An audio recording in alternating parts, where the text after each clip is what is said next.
ਮੰਤਰੀਆਂ ਦੇ ਨਾਲ ਮੀਟਿੰਗ ਕੀਤੀ ਜਿਸ ਦੇ ਵਿੱਚ ਵੱਖ-ਵੱਖ ਮੁੱਦਿਆਂ ਤੇ ਵਿਚਾਰ ਵਟਾਂਦਰਾ ਕੀਤਾ ਗਿਆ ਅਤੇ ਸੂਬੇ ਦੇ ਵਿੱਚ ਕੇਂਦਰ ਦੀਆਂ ਸਕੀਮਾਂ ਦੀ ਸਥਿਤੀ ਦਾ ਜਾਇਜ਼ਾ ਲਿਆ ਗਿਆ।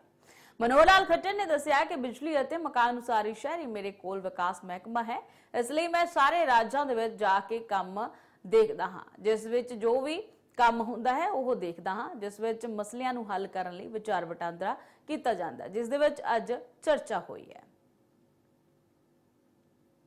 ग्रांट देते हैं वो सारी उपलब्ध कराने के लिए हम लोग तैयार हैं। तो ऐसा रेजोल्यूशन पंजाब की ओर से अगर आएगा, ऐसे ही मेरी कल चंडीगढ़ में भी बैठक है, हरियाणा में भी बैठक है, तो उनको भी ये सुझाव दूंगा कि क्लस्टर ई बस सेवा के लिए सभी नगरों का, क्योंकि सवारी तो आखिर ये शहरों में एक दूसरी जगह आना जाना उनका लगा रहता है, तो ये एक अच्छी सेवा शुरू हो सकती है।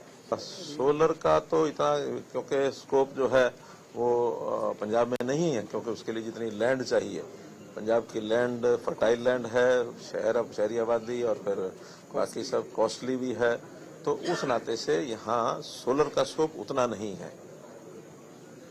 मैंने आपको जैसे बताया है कि दोनों प्रदेश सरकारें अपने अपने स्टैंड पर अड़ी हैं। उनका कहना यह है कि ये 100 साल के बाद हमको मिलना चाहिए, और पंजाब का कहना है कि इसका जिक्र जो है वो स्पष्ट किया हुआ है पंजाब रीऑर्गेनाइजेशन एक्ट 1966 में।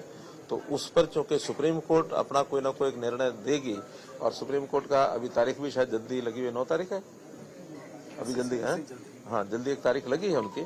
तो हम भी अपना हमारा स्टैंड जो केंद्र सरकार का वही है कि जो जस्टिफाइड है, जो भी एक्ट कहते हैं, जो नियम कहते हैं, एग्रीमेंट की अपनी भाषा, उसको सारे को अध्ययन करके और हमारी ओर से जो भी स्टैंड लिया जाएगा वो एक न्यायपूर्ण होगा।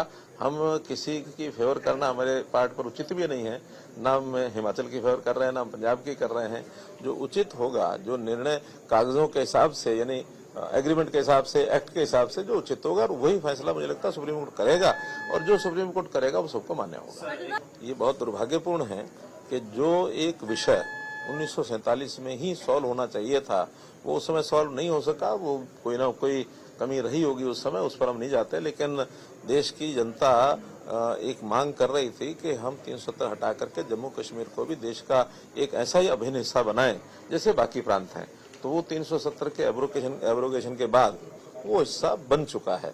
अब उसके बनने के बाद आज 370 के बारे में अगर अलग से कोई वो प्रदेश की कोई भी सरकार रखती है, कोई पार्टी रखती है, वो निरर्थक है, कोई इसका अर्थ नहीं है। हाँ, पॉलिटिकल कोई उसके हेतु हो सकते हैं उन लोगों को उठाने के, अन्यथा 370 का कोई कारण नहीं है कि उसको दोबारा से लाया जाएगा। तो एब्रोगेशन ऑफ 370 इज फाइनल।